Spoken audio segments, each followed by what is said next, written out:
Hola, ¿qué tal, estimados amigos? Los saludo con mucho gusto. Quiero comenzar con la pregunta: ¿prueba el caso de Galileo Galilei que la ciencia y la religión son enemigas? La Iglesia cristiana ha interrumpido el avance científico de maneras graves, de tal manera que ahora tendríamos más progreso de no haber existido el cristianismo. Me gustaría entrar a este mito que ya muchos consideran muy gastado. Sin embargo, me gustaría abordarlo a partir de un enfoque nuevo. Y para esto me gustaría que viéramos las opiniones de algunas personas que obviamente están preparadas y que han hecho por aumentar el mito de que la religión y la ciencia se encuentran enemistadas.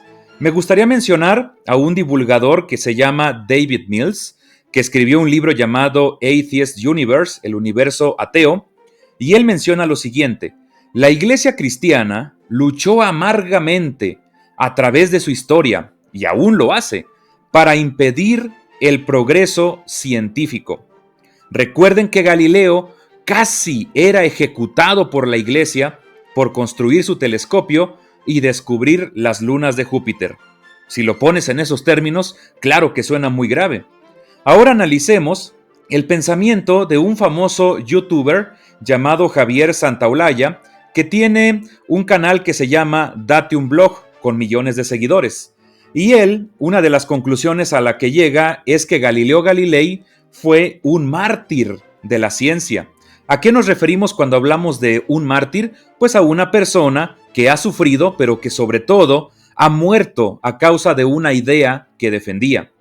Y entonces, estimados amigos, vamos a entrar a ver si estas frases y muchas más que se dicen acerca de este evento histórico en realidad son ciertas o si están más fundamentadas en mentiras o medias verdades. Me gustaría hacer un disclaimer.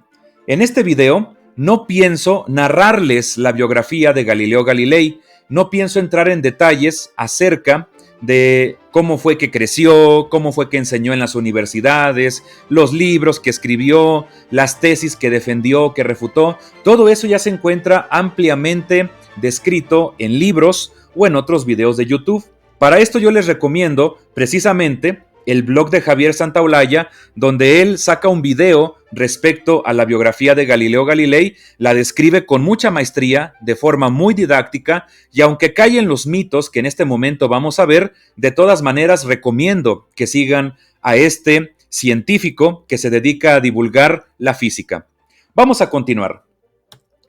El mito de que la ciencia y la religión se encuentran enemistadas y que toma el caso de Galileo para reforzarlo, se centra en tres fundamentos. Vamos a analizar el primero. ¿Por qué la ciencia y la religión se encuentran en guerra? Ellos dicen, porque en la época del Renacimiento había clérigos que criticaban las nuevas ideas científicas. Vamos a comenzar con uno de los más grandes científicos, que fue Nicolás Copérnico, y que, como todos nosotros sabemos, fue el que comenzó a divulgar de manera más exitosa la idea de que el Sol está firme y se encuentra en el centro del universo, mientras que la Tierra y otros planetas orbitan alrededor de él. Y por supuesto, grandes personalidades eclesiásticas como Martín Lutero, quien fue el que comenzó la Reforma Protestante de manera oficial, él se expresó acerca de Copérnico. En uno de los libros de Lutero, llamado Conversaciones sobre la Mesa, se habla de que le llegaron con noticias a Lutero acerca de los descubrimientos o de las propuestas de Nicolás Copérnico, y Lutero se expresó de él en estos términos: se habla de un nuevo astrólogo que quiere probar que la Tierra se mueve y gira en lugar del cielo, el Sol y la Luna, igual que si alguien se moviese en un carruaje o barco, pudiera sostener que él está sentado inmóvil y en reposo mientras la tierra y los árboles caminaran y se movieran. Pero así son las cosas hoy en día. Cuando un hombre desea ser ingenioso, debe inventar algo especial, y la forma en que lo hace debe ser la mejor. El necio desea poner todo el arte de la astronomía patas para arriba. No obstante, como la Sagrada Escritura nos dice, así Josué ordenó que el sol se quedase inmóvil y no la tierra. Aquellos que defienden la tesis de que la religión es un lastre para el progreso científico señalan que Lutero debido a que quería defender la interpretación de la Sagrada Escritura de manera literal, él entonces se puso en contra de las observaciones de Nicolás Copérnico. Sí reconocemos que Lutero se puso en contra de la teoría heliocéntrica. Sin embargo, puso como evidencia el sentido común. Puso como evidencia lo que percibían sus sentidos. Recordemos que en la época de Martín Lutero, la teoría de Copérnico no estaba científicamente demostrada. Tan solo se basaba en modelos matemáticos elegantes, pero no era algo factible. No era una ley o una teoría que no se pudiera ya refutar. Por lo tanto, había mucho debate en torno a las ideas de Copérnico y, por supuesto, Lutero, de acuerdo a lo que él veía a su alrededor, finalizó concluyendo que las teorías de Copérnico eran falsas. Veamos lo que él primero dijo. Esto va en contra de mi sentido común. Así como alguien se mueve en un carruaje o barco, pudiera sostener que él está sentado inmóvil y en reposo, mientras que el paisaje de su alrededor se está moviendo. Y esto obviamente para Lutero era absurdo. Y luego vemos lo que él está diciendo. La astronomía se quiere poner patas para arriba con Copérnico. Él está primero defendiendo la integridad de la ciencia astronómica que en esa época había, y ya entonces, con el objetivo de defender la astronomía, el entendimiento aristotélico tolemaico, que todavía era muy famoso, dice que la Sagrada Escritura refuerza esa visión que él creía. No está anteponiendo la integridad de las Escrituras, sino está anteponiendo la integridad de la astronomía. Así que esto nos debe de revelar mucho acerca de la forma en la que el gran reformador abordó este problema. Hasta podríamos decir que Lutero estaba acoplando y ajustando lo que dice la Sagrada Escritura al entendimiento científico de esa época, al entendimiento aristotélico. Pero la idea de que Lutero estaba en contra de la ciencia se cae cuando consideramos una frase que también menciona en este libro, y vean lo que dice acerca de la creación natural. Estamos en el borde de una nueva era, pues estamos recuperando el conocimiento del mundo externo que se perdió desde la caída de Adán. Ahora vemos a las criaturas apropiadamente, pero por la gracia de Dios también podemos apreciar en la más delicada flor las maravillas de la bondad y omnipotencia divina. Estimados, Lutero era una persona muy preparada. No solamente había estudiado teología o el estudio bíblico, sino que también estaba versado en otras materias como la filosofía natural. Entonces, aquí podemos ver que Lutero se encuentra maravillado ante las nuevas formas de abordar la naturaleza.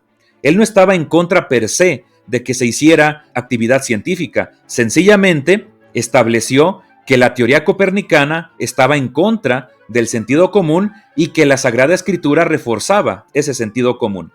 Pero ahora consideremos un ejemplo católico. Tiempo después, ya cuando Galileo se estaba volviendo famoso por establecer el modelo heliocéntrico y defenderlo a partir de las observaciones que él tuvo en su telescopio, veamos el caso de Tommaso Caccini. Él era un monje dominico que en el púlpito de la iglesia de Santa María Novella predicaba en contra de las ideas copernicanas. Vean lo que él menciona. Estas dos ideas, ¿cuáles son estas dos? De que el sol se encuentra inmóvil y el movimiento de la tierra. Estas dos ideas rechazan a las Sagradas Escrituras, tal como las ha dirigido nuestro Santo Padre, y por consecuencia repelen a la fe. A diferencia de Lutero, aquí sí podemos ver una actitud más contraria a las ideas científicas de Copérnico. Pero ¿por qué esta mentalidad? ¿Por qué de repente, en el mundo católico del barroco, los canónigos, los hombres eruditos, se pusieron en contra de las ideas que defendía Galileo Galilei?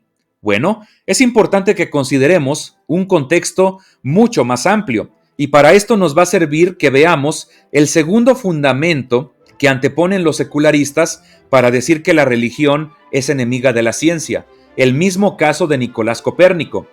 Ustedes quizás recordarán que en el año de 1616, la Congregación del Índice de Libros Prohibidos estableció que el libro de Nicolás Copérnico, donde él defendía la teoría heliocéntrica, era potencialmente herética y se tenía que revisar. Vean lo que la Congregación del Índex dijo acerca de Copérnico y de otros eruditos más. Por lo tanto, con el fin de que estas ideas no avancen más. ¿Cuáles ideas? Las del heliocentrismo. En perjuicio de la verdad católica, la congregación ha decidido que los libros de Nicolás Copérnico y de Diego de Zúñiga estén suspendidos hasta que sean corregidos. Pero sería interesante que viéramos lo que sigue en el párrafo del decreto de la congregación, pero que el libro del padre carmelita Paolo Antonio Foscarini sea completamente prohibido y condenado. Analicemos bien las palabras. Mientras que los libros de Nicolás Copérnico y de Diego de Zúñiga tan solo iban a ser sometidos a un escrutinio para su corrección y que solamente iban a recibir una suspensión, el libro de Paolo Antonio Foscarini iba a ser prohibido y condenado directamente. ¿Qué hizo que la congregación del Index se fuera de manera más violenta contra Foscarini? El mismo decreto establece la razón. El citado padre, Foscarini, intenta probar que la doctrina citada arriba, que el sol descansa en el centro del mundo y que la tierra se mueve, está en consonancia con la verdad y no contradice a la Sagrada Escritura. De acuerdo al historiador de la ciencia James Hannam, efectivamente, cuando se corrigieron unas cuantas palabras del libro de Copérnico, después lo volvieron a soltar para que estuviera libremente en circulación. Es decir, no hubo una quema de libros de Copérnico donde la Iglesia, con crucifijo al frente, prohibiera y declarara herética la información de Copérnico. Al contrario, después anduvo en circulación, pero el libro de Antonio Foscarini lo condenaron de manera más expresa porque este padre carmelita quería dar a entender que una interpretación adecuada de la Biblia estaba de acuerdo con la teoría heliocéntrica. Recordemos que en esa época, uno de los líderes de la Inquisición, que la Inquisición al final de cuentas administraba a la congregación del Índice de Libros Prohibidos, era Roberto Bellarmino. Quien es estudioso del caso de Galileo seguramente recordará este nombre, porque, en pocas palabras, Roberto Bellarmino, después de este decreto, le dice a Galileo Galilei que tuviera más cuidado en cómo hablaba acerca del modelo copernicano. En otras palabras, Galileo Galilei ya no tenía derecho de enseñar y de defender, es decir, intentar probar la teoría copernicana. En tal caso, si Galileo Galilei desobedecía, pues entonces la Inquisición iba a estar muy interesada en buscarlo para interrogarlo. Obviamente Galileo Galilei decidió aceptar la advertencia de Bellarmino y por lo tanto se dedicó a asuntos más mundanos. Avanzamos en esto, estimados amigos, porque aquí me gustaría que nosotros consideremos el contexto más amplio. ¿Por qué la Iglesia decidió condenar de manera muy fuerte el libro de Foscarini? Porque quiso interpretar la Biblia. En esa época estaba todavía muy en boga la Reforma Protestante, y uno de los principios que defendieron los reformadores fue el libre examen, es decir, que todas las personas en Europa pudieran tener el derecho de leer la Biblia, en primer lugar, en su propio idioma, y en segundo lugar, poder interpretarla libremente con ayuda del Espíritu Santo. Imagínense la forma en la que reaccionó la Iglesia Católica cuando llegaban sacerdotes de su misma congregación para decir que el pueblo común tenía derecho de interpretar la palabra sin que hubiera la mediación de un sacerdote que dijera: este es el punto de vista correcto. Por esta razón, en el año de 1545 hasta el año de 1563 se convocó el famosísimo Concilio de Trento, quien dio bandera verde para que comenzara la Contrarreforma, o lo que también se conoce como la Reforma Católica. Hubo cosas muy buenas en esta reforma. Sin embargo, uno de los aspectos más controvertidos del concilio fue que se estableció que la única lengua en la que se podría leer la Biblia era el latín, es decir, la versión, la Vulgata Latina de la Biblia, y que las personas tendrían que recibir la enseñanza filtrada de los sacerdotes para que ellos pudieran tener acceso a la Biblia. Ninguna persona tenía derecho de leer la Biblia y de darle su libre interpretación, y quien lo hiciera seguramente iba a ser perseguido. Ahora bien, aquí nos debemos de preguntar, ¿realmente la Iglesia procedió con la prohibición de 1616 bajo un espíritu contrario a la ciencia? Podríamos decir que sí, en un primer plano. Sin embargo, es importante que consideremos que en esta época de reforma protestante, la Iglesia, a partir del Concilio de Trento, se fue contra toda idea disidente, no solamente contra las que involucraban un pensamiento científico. Consideremos lo que sucedió con Fray Luis de León, quien fue procesado por la Inquisición en 1572. Veamos que ya fue tiempo después de que terminó el Concilio de Trento. ¿Y por qué lo persiguió? Debido a que Fray Luis de León interpretó el libro del Antiguo Testamento, Cantar de los Cantares, como un poema de amor romántico y erótico entre una pareja, mientras que la postura oficial de la Iglesia Católica era que este libro era una alegoría entre Cristo y la Iglesia. Debido a que este monje decidió ir en contra de la interpretación oficial de la Iglesia acerca de los cantares, es que la Inquisición lo persiguió. Y Fray Luis de León no habló acerca de ciencia, no habló acerca de cómo los astros se mueven, o de si el sol se mueve o si está firme. Él habló acerca de un poema, y la Iglesia lo persiguió. Repito, en esa época, con el objetivo de mantener la buena reputación y el orden de la Iglesia Católica, se dedicó a perseguir toda idea. La Iglesia se encontraba muy susceptible por lo que estaba ocurriendo con la Reforma, con toda la gente que se estaba saliendo de las iglesias católicas y estaban formando sus iglesias protestantes, y por lo tanto, lo que más hizo la Iglesia Católica fue intentar por la fuerza mantener el control y el poder, no tanto porque estuviera en contra del pensamiento científico. Vamos con el tercer pilar que se suele mencionar respecto a la mitología entre la guerra entre ciencia y religión. Aquí me gustaría que pasáramos directamente al punto más famoso, el juicio de Galileo Galilei. Nosotros recordamos que el libro que hizo que Galileo Galilei fuera procesado por la Inquisición fue el diálogo de los dos principales sistemas del mundo, el copernicano y el tolemaico. Ahora, quiero darles un dato muy revelador, porque, de acuerdo al historiador James Hannam, en su libro Los filósofos de Dios, la congregación del Index, esa que también suspendió de momento la lectura de Copérnico, en esta ocasión autorizó el libro de Galileo Galilei. Que nos quede muy claro esto. En 1632 se imprimieron por primera vez los diálogos de Galileo en la ciudad de Florencia, Italia. Veamos esto. La Inquisición, la cual controlaba a la congregación del Index, permitió que el libro de Galileo Galilei circulara libremente. ¿Qué fue lo que salió mal entonces?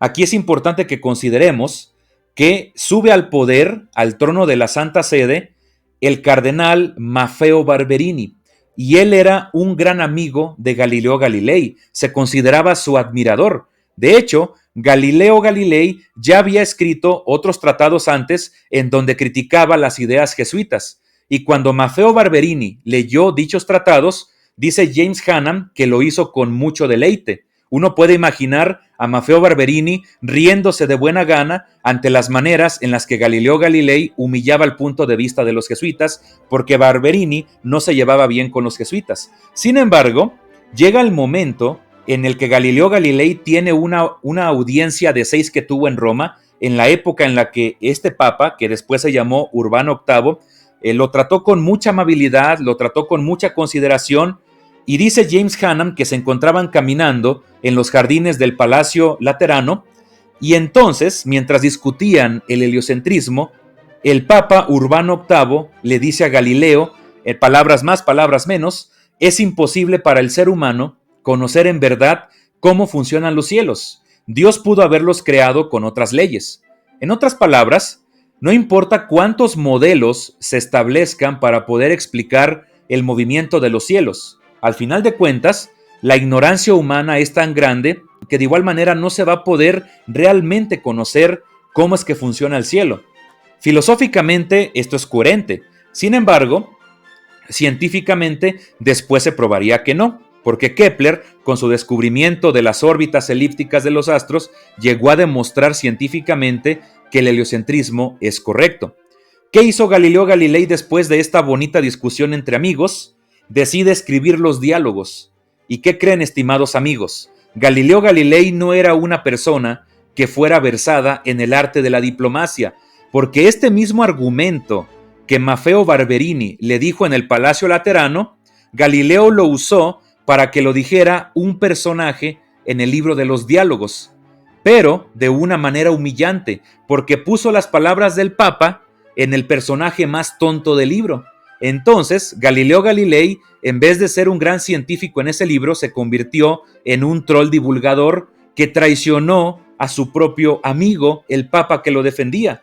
Obviamente, el Papa Urbano VIII se iba a enojar y es a partir de ese momento donde se solicita la presencia de Galileo en Roma para que sea procesado por la Inquisición.